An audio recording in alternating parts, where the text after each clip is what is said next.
রহস্যময় ভূতুরে জায়গা। যদি আপনাকে জিজ্ঞাসা করি ভূত দেখছেন কখনো, আপনার উত্তর কি হবে? অবশ্যই না।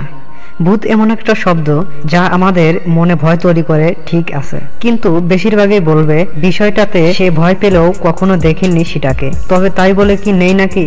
ভূত বা অতৃপ্ত আত্মার বিষয় নিয়ে কেউ সঠিক ডিভিশন দিতে পারবেন না, কিন্তু আমরা এটা অবশ্যই বলতে পারবো এই দুনিয়াতে এরকম অনেক অ্যাক্টিভিটিস হয়ে থাকে যার কোনো কারণ পাওয়া যায়, যে বিষয়গুলো সঠিক আনসার কারো কাছেই নেই। আর সেই সব বিষয়গুলোর কারণে দুনিয়ায় এমন কিছু স্থান রয়েছে সেগুলোকে নির্দোষ করে রাখা হয়েছে, কেউ ভয়ে সেখানে যেতে চায় না। আজ এরকম কিছু স্থান সম্পর্কে আপনাদের জানাতে চলেছি। নাম্বার ওয়ান হলো ইংল্যান্ডের বরলে গ্রামে অবস্থিত বরলে রেক্টরি।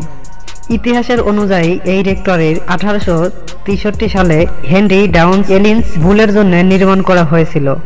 ঘটনা অনুযায়ী অনেক আগের কথা এটা। তখনকার তাদের জাতে এক ছেলে নাকি তাদের জাতের বাইরে বেরিয়ে এক সন্ন্যাসীর প্রেমে পড়েছিল। তারা বিয়ে করতে চেয়েছিলেন, তবে সমাজ আর পরিবার সেটা মেনে নেয়, যার কারণে তারা পালিয়ে গিয়ে বিয়ে করার চেষ্টা করে। মাঝ রাস্তায় ধরা পড়ে যায় তারা।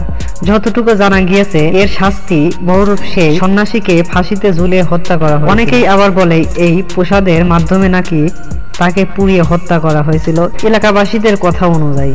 তখন থেকে নামে এই প্রসাদের সাথে অদ্ভুত কিছু ঘটনা ঘটতে শুরু করে। আবার এই বিষয়টাকে নিয়ে 1944 সালে বিখ্যাত লাইফ ম্যাগাজিনের বিষয় প্রতিবেদন প্রকাশ করেছিল। সেখানে দরকারি কিছু ছবি তুলতে গিয়ে ফটোগ্রাফের সাথেও কিছু প্যারানর্মাল অ্যাক্টিভিটিস হয়েছিল।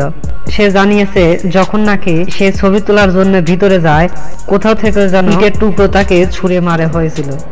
তাছাড়াও একে নিয়ে আরো অনেক অদ্ভুত বিষয়ে ঘটে যাওয়া বলে এলাকাবাসীরা দাবি করে। আর সেই সময়ের পর থেকে ইংল্যান্ড সব থেকে ভূতুরে স্থান হিসেবে একে স্বীকৃতি দেওয়া হয়। এমনকি এখনো ভয়ে এই বাড়িতে কেউ প্রবেশ করে না। পরে যে স্থানটির কথা বলবো সেটা হলো ভারতের অবস্থিত রাজস্থানের বানগড়। কোনো এককালে বিশাল এক শহর ছিল এটা, কিন্তু সময়ের পরিক্রমার স্থানটি এতটাই বদলে যায়, বর্তমানে এটাই কেউ বসবাস করে না।